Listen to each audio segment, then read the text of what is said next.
Van Nistelrooy, qui me semble avait fait pleurer Cristiano, non? Ouais, il y avait une sorte de compétition à l'intérieur de l'équipe et ça, ça pouvait amener certaines tensions. Et ouais, je me rappelle des épisodes où vraiment il y avait un Cristiano qui était un peu dans le trou parce qu'il avait perdu un membre de sa famille. Et là, tu vois que justement les personnalités elles dominent. Et ouais, je pense que aujourd'hui, peut-être Ruud regrette un peu. Bonjour My Goalers, bienvenue pour un nouvel épisode de Call Interview. Après Serge Aurier, qui a adoré passer du temps avec nous, et nous on a passé un bon moment avec lui. Voici un autre grand nom du football anglais, Louis Saha. Louis, comment tu vas? Très bien, très bien. Et toi? Ça va, merci, merci d'être là. Je suis vraiment content de te recevoir aujourd'hui, ça fait plaisir.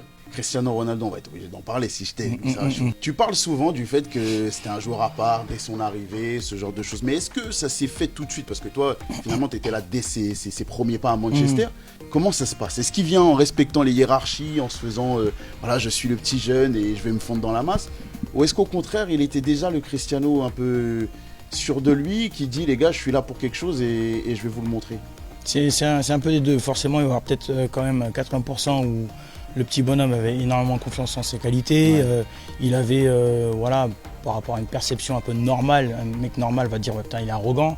Mais le mec avait à la fois cette capacité de reconnaître ses qualités et de dire des fois il y a des joueurs qui sont claqués comme on dit et qui se prennent pour des autres. Ouais. Lui non, il avait vraiment des qualités, souvent bon, il pouvait se tromper parce qu'il était jeune. Mais voilà, déjà il sait qu'il est fort.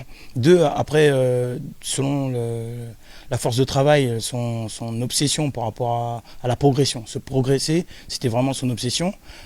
C'était déjà un mec qui était abouti, je pense. Par rapport à ça. Dès le plus jeune âge. Et le mec, il arrivait. On parle de 18 ans, 17 ans. Il y a entraînement à 10h, il arrive à 8h30, 9h. Ah, déjà, à cette époque-là? Ouais, tout le temps. Il a toujours travaillé plus que les autres.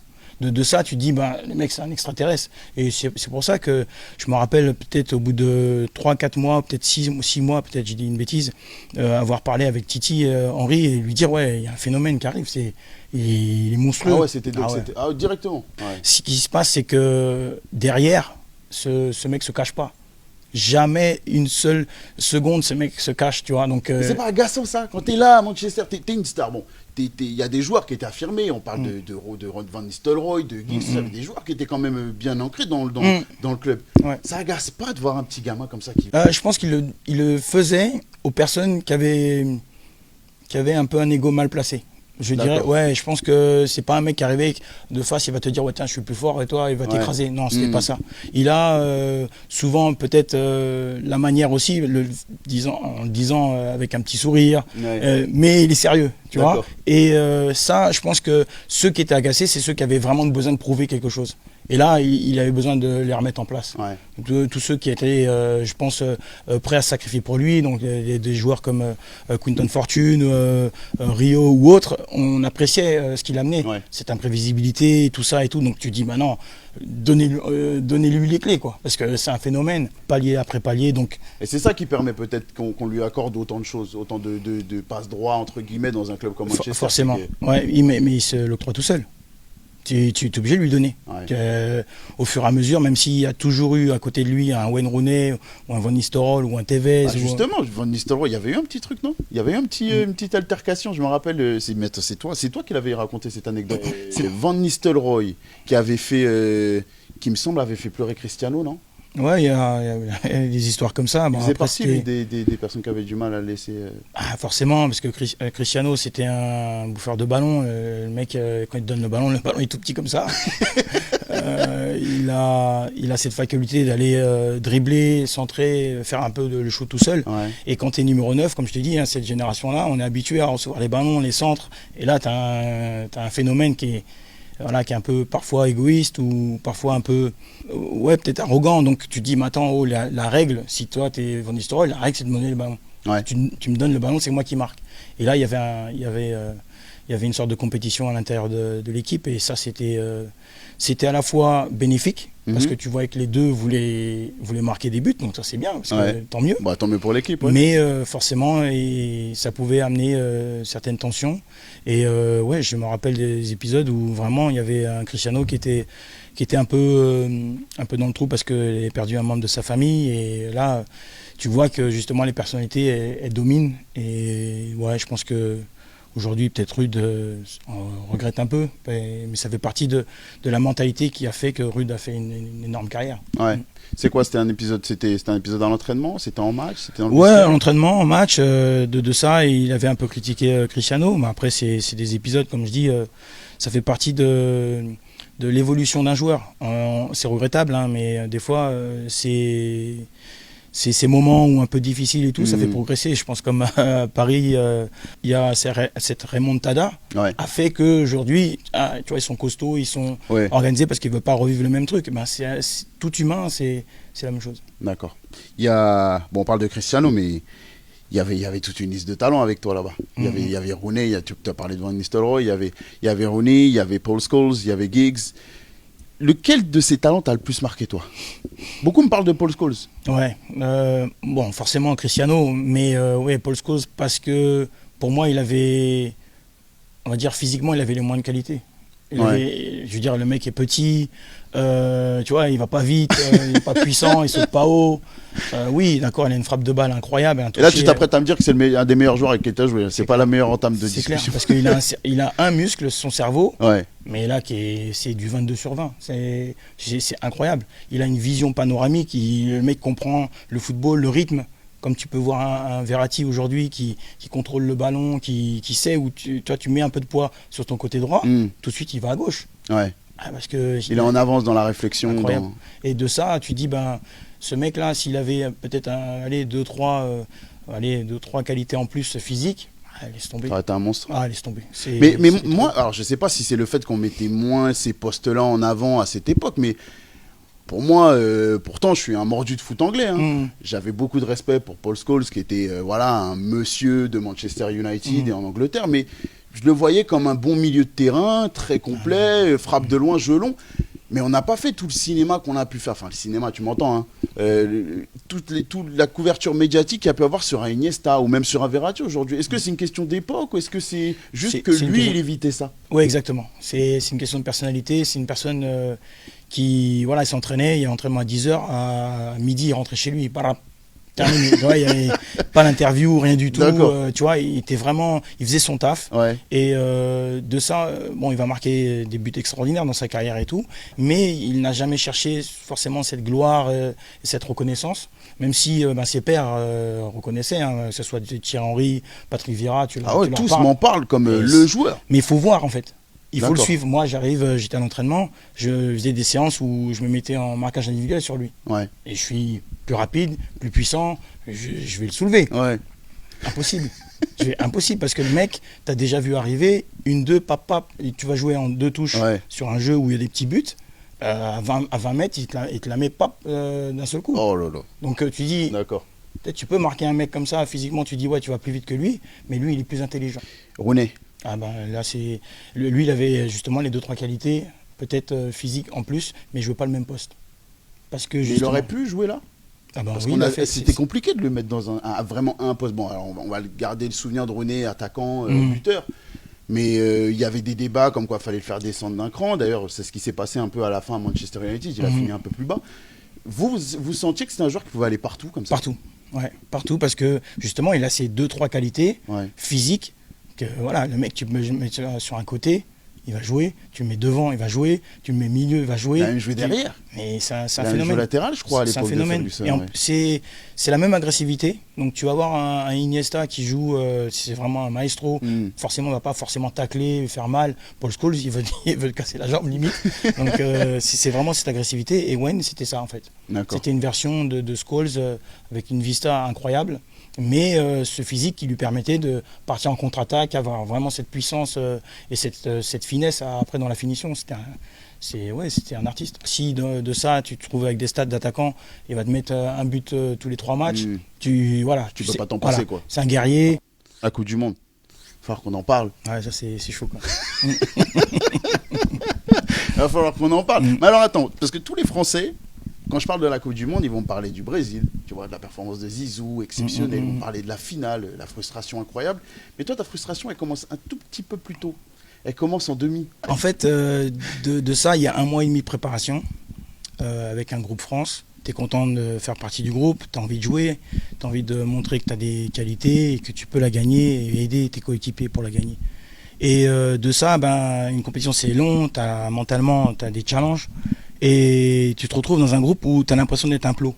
Ouais. Tu vois, on te met, t'es pas habitué parce qu'en championnat tu joues. Et là on te dit, bon là t'es un plot, et t'es derrière le plot et on te dit ouais, fais en sorte de ressembler à l'adversaire et tout. Et t'es un sparring partner plus qu'un... Exact, ouais. Et ça fait partie de ta compétition. Donc tu le fais au mieux que tu peux, mais mentalement c'est dur.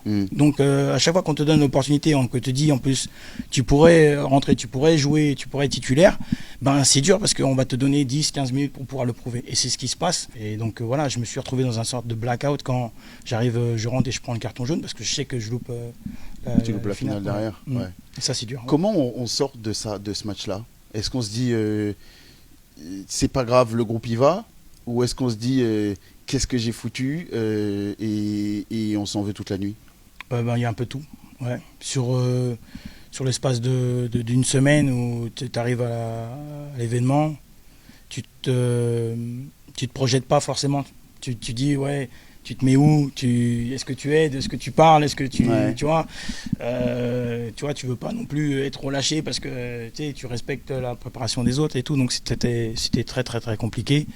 Ça n'empêche que quand tu es dit acteur passif de cet événement, c'est pas des frustrations, ça passe à un level au-dessus. Donc tu fais quoi? Tu mets ça dans une boîte. Et tu l'achètes dans l'océan. Tu l'achètes dans l'océan et il n'y a que des journalistes emmerdants là qui arrivent et qui m'en parlent. Je suis là pour ça, quand tu veux tu reviens. Quand tu veux tu reviens. Mais non, mais c'est dur parce que tu t'aperçois que déjà, tu l'as pas revu. Ouais. J'essaie d'éviter de le revoir. Et de ça, c'est un élément que tu n'as pas forcément appris. Parce que trop bref. Non, on ne te leur donne pas. Ouais, tu vois, tu n'as pas une autre Coupe du Monde pour pouvoir t'exercer et te dire, ouais, attends, j'ai compris. Tu vois, c'est ça le problème, c'est que c'est passé. Quoi. Ouais. Bon, on arrive à la finale. Bon, moi, je l'ai vu dans d'autres circonstances. J'étais entouré de potes qui n'étaient pas forcément dans un état aussi lucide que toi à ce moment-là. On arrive au moment fatidique, parce que c'est quand même une belle rencontre et on est plutôt bien. Le coup de boule. Bon, moi, j'ai du mal à m'exprimer encore sur ce coup de boule, même si ça fait un moment. Toi, comment ça se passe au moment où tu le vois depuis les tribunes? Qu'est-ce qui se passe autour de toi? Qu'est-ce qui se passe en toi? Comment tu le vis? C'est vraiment bizarre. Parce que déjà, je le vois pas en live. Donc, je m'aperçois pas. Tu le vois pas au moment où ça arrive? Non, je m'aperçois pas du geste et tout. Et c'est que plus ou moins, pas après, mais entre le pendant, tu comprends ce qui s'est passé.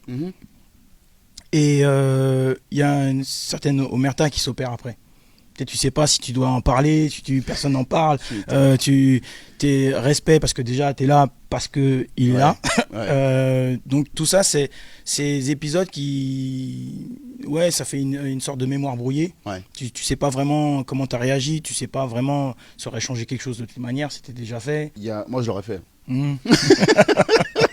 Quand on est détaché, c'est toujours plus facile, je te jure. Parce que moi, j'en ai dit des choses devant ma télé et pas forcément lucides, comme je te dis. Ah oui, devant la télé, c'est un peu comme dans les réseaux sociaux. Tu vas partager. Forcément, même moi, si j'étais devant la télé, que j'étais pas forcément lié, parce que bon, c'est une personne que je respecte encore aujourd'hui. C'est un monument. Donc, je vais me dire, putain, t'as déconné, t'as fait ci, t'as nana. Parce que voilà, c'est les réseaux sociaux. Mais en soi, je pense que tout le monde, tu arrives, tu dis, bordel, le mec, il est monstrueux. Et toi, tu viens de m'énumérer des qualités d'attaquant et de joueur complètement dingue. Tu te vois comment, toi, au milieu de tout ça? C'est que après ma carrière que je peux dire que je me suis situé plus ou moins au milieu de ces mecs-là. Avant, c'était le côté un peu naïf, innocent. Tu joues, tu arrives, tu as envie de gagner, tu as envie de te mêler dans ce qui est dit la crème de la crème.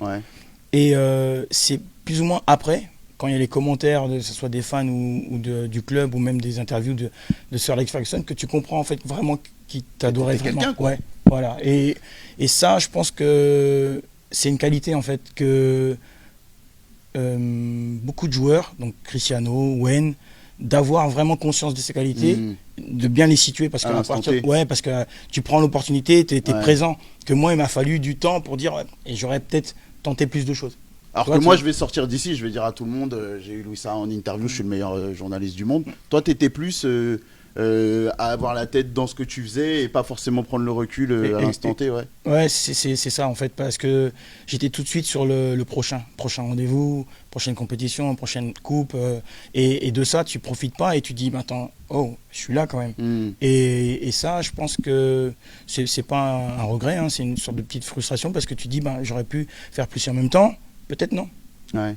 Mais je t'avoue que je m'attendais pas à ce trait de caractère. Je voyais ton humilité parce que ça se ressent à travers tes interviews, à travers ta carrière. On sent que tu es quelqu'un de très humble.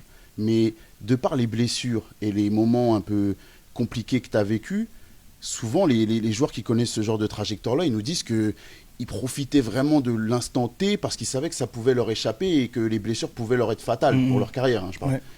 T'as pas senti ça, toi ? Voilà, je vais te dire, franchement, début de carrière, je me sens invincible. Un peu le sentiment Cristiano. Tu dis, voilà, si je suis bien, personne ne t'arrête. Tu vas garder ça pour toi, mais voilà, mais j'avais cette impression-là, physique. Ouais. Quand le physique m'a lâché, là, l'humilité est vraiment arrivée. Je me dis, voilà, ça peut partir. Et c'est ça qui a été peut-être le moment qui a fait que j'ai eu l'impression de faire une carrière un peu... Pas exceptionnelle, voilà, bonne, mais voilà, parce que j'étais plus sur la retenue et dire ouais, je vais pas me blesser ou je vais pas avoir cette image d'être personne, tu vois, qui a laissé tomber ses coéquipiers, des trucs comme ça. Ouais. Ça pouvait parfois rentrer dans la tête, surtout quand ça venait des entraîneurs. Donc ça m'a un peu vexé. Alors que vraiment, avant, j'avais le sentiment d'être un peu comme des mecs comme Cristiano. Un mec qui a une carrière normale, c'est un mec dont Ferguson dit que c'est l'un des meilleurs attaquants qu'il ait coaché. David Moyes dit que c'est un joueur exceptionnel. Il a rarement vu ça dans sa carrière. Et il finit par jouer une Coupe du Monde 2006 avec Thierry Henry, avec tout ça. Ça, c'est une carrière de joueur. À l'époque, avec tous ces noms-là, tu n'arrives pas à te dire je suis de la crème de la crème. Je fais partie... De ces joueurs qui vont te dire voilà, je suis privilégié parce que je travaille énormément, je travaille dur, c'est pas arrivé comme ça, mais je pense pas avoir, quand je regarde mes stats, je pense pas avoir des épisodes comme ces joueurs là que tu viens de citer. Voilà. Ouais. On va parler de la Coupe du Monde, je suis remplaçant, je gagne plus ou moins ma place parce que en championnat je suis vraiment costaud, tout ça ouais, et tout. Tu fais une belle saison. Voilà, j'ai pas d'épisode non plus où tu vas te dire voilà. J'ai été monstrueux pendant 2-3 saisons. Ouais. Là, je vois des joueurs, c'est énorme ce qu'ils font. Et c'est pour ça que je pense que cette humilité-là, elle a été amenée par mes blessures. Quand je parle de Louis Saha, quand je dis Louis Saha, la première chose qui me vient à l'esprit, c'est Manchester United, c'est Old Trafford, et puis c'est Sir Alex Ferguson. D'ailleurs, vous avez une petite relation un petit peu père-fils, non ? Il parle beaucoup de toi en bien. Ouais, je pense qu'il a cette relation avec beaucoup de joueurs, notamment Cristiano forcément, mais tous les joueurs avec qui il s'est passé quelque chose en termes de trophées, en termes d'histoire assez un peu unique. Donc ouais, j'ai une relation père-fils dans le sens où il y a énormément de respect. Le mec m'a apporté énormément de confiance et de réponses même dans la vie. Donc forcément, je pense, ouais, comme tout le monde, quand tu t'aperçois qu'il y a des conseils qui te servent encore aujourd'hui, t'apprécies. T'étais pas le chouchou ? Non. Il y en a qui te décrivent comme le chouchou. T'étais pas le chouchou ? Non, pas du tout. Je pense que Cristiano de loin, ou des joueurs comme Cantona, ouais, ça c'est... Ah, Cristiano, tu me le dis là, Cristiano c'était le chouchou alors ? Mais complètement. Quand on parle de père un peu spirituel ou de substitution, on a tendance à penser, quand on pense papa, on a tendance à penser un petit peu engueulade, tu vois, se faire un petit peu gronder. Et il y a le fameux Hadj Raya de Old Trafford avec Ferguson. Tu y as eu droit toi ou pas ? Ouais, 2 fois, justifié. Un, c'était un peu particulier parce que c'était mon 2e match et tu avais l'impression quand même que je J'étais un peu en train de marcher sur l'eau, j'étais vraiment super bien. Et je marque 2 buts en première mi-temps et à la mi-temps tu rentres, t'es un peu t'es bien quoi, tu vois. Un petit peu quoi. T'es un peu chaud quoi et tu t'aperçois que ça gueule sur ton épaule et que c'est pas content alors qu'on mène 3-0, tu te dis mais il y a un problème et tu t'aperçois tout simplement qu'il n'est pas satisfait d'avoir des joueurs qui se contentent de louper des occasions franches et donc là tu comprends que tu es arrivé dans un haut niveau. Et la deuxième fois, c'est je loupe un penalty au Celtic Park. Ouais. Et là, c'est pareil.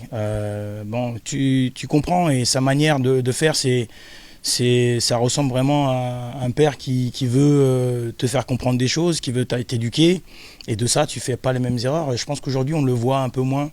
On a l'impression comme si les joueurs avaient pris un peu plus le pouvoir. Ouais, on a peur de les réprimander. Exactement. Et ça, il n'y a plus ça aujourd'hui. Tu sens que... moins, je pense. Parce qu'on sent, il y a plusieurs fois dans des interviews, ou même là en off, un petit peu, tu m'en as parlé. Tu me parles de distance un petit peu. Tu te reconnaissais pas forcément dans la génération de footballeurs qui est arrivée depuis ton départ.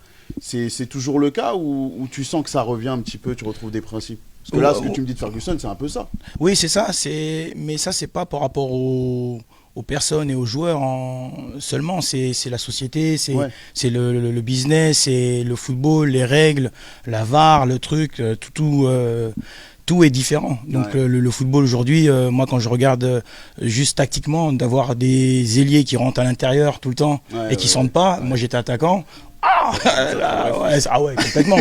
Donc tout ça, on parle de jeu, tu dis non, moi je sais que j'ai été éduqué comme ça, j'ai été formé comme ça, je sais que je vais avoir des difficultés, il fallait que je m'adapte. Après il y a la communication, est-ce que tu es vraiment toi quand justement il y a cette influence au niveau des réseaux sociaux, toi qui te demande d'être un personnage parfois. Donc tout ça, je me reconnais pas, même si sur le tard on a utilisé Twitter, Instagram et tout ça. C'était les débuts, c'était un peu les débuts. Tu te retrouves quand même confronté à des conflits internes, quoi. Tu vois, tu dis, voilà, moi j'aime bien être moi-même, être vrai, et là, ce football ne me correspondait pas forcément. Louis, merci. Merci pour ton temps, merci pour ton honnêteté. À vous, My Goalers, je vous dis à très vite avec un nouvel épisode de Call Interview, avec un nouvel invité et surtout de nouvelles histoires complètement dingues sur le foot. Ciao, prenez soin de vous et à très vite.